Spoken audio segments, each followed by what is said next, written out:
All right.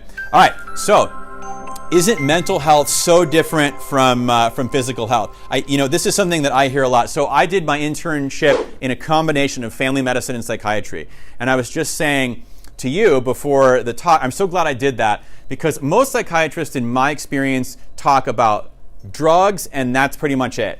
They might do a little bit of therapy. I consider myself, it's why when people ask me what I do for a living, I'm not going to lie, I'm a psychiatrist, but I think of myself more like a lifestyle psychiatrist, if that were a thing. I call myself a family psychiatrist, which I've never heard before, because a family medicine doctor sees all ages, right? So I'm going to ask you about your diet, your exercise, your spiritual habits, your sleep. I want to know about labs. I want to know about all of that. We'll sort of look for the whole thing. And the more that you look at physical health and mental health as being a disease process, you begin to see the similarities, which makes sense if you think about it. The head bone is connected to the knee bone. Eastern medicine has known this for eons. Western medicine has divided from the neck up, and the neck down. Part of it depends on definition. Definition is incredibly important when it comes to mental health. And there are two pieces here. Number one is, something like depression. Depression is an emotion, and then major depressive disorder is an actual psychopathology. So anybody who is not a Patriots fan, as an example, might have gone to work a couple Mondays ago, and they went, man, I can't believe the team lost. I have cancer today. No, wait, nobody said that. Oh, I can't believe my team lost. I have AIDS today. No, wait, nobody said that. But I'm so depressed today. A lot of people said that. And it's actually not an incorrect use of the term, because depression is an emotion. If you get a phone call right now and you find out that your sister died, it is not wrong for you to say, I feel depressed about that.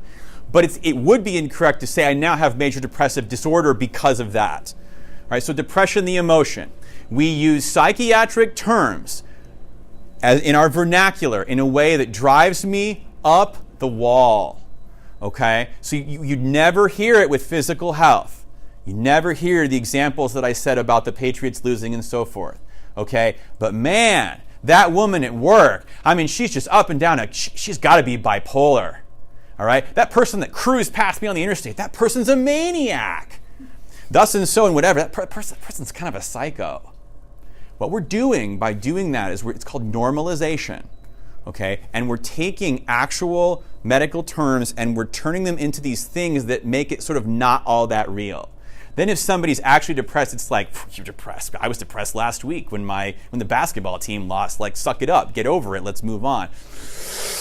Would you say that to somebody that had diabetes? Have you tried not having diabetes? Just get over that particular thing and just don't do that. Obviously a soapbox topic of mine. All right, so, and then when we find out that mental symptoms are physically caused, we feel very different about things. This is the way research is going. My belief is by the time I die, which hopefully is many years from now, we're going to see even more physical connection to the mental health. All right, we're already seeing it. I'll give you a great example. Who was Charles Whitman? Anybody know who Charles Whitman was?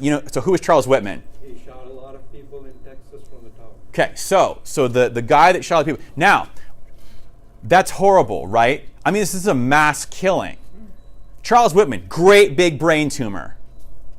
Now, when you find that out, doesn't that feel different in your heart?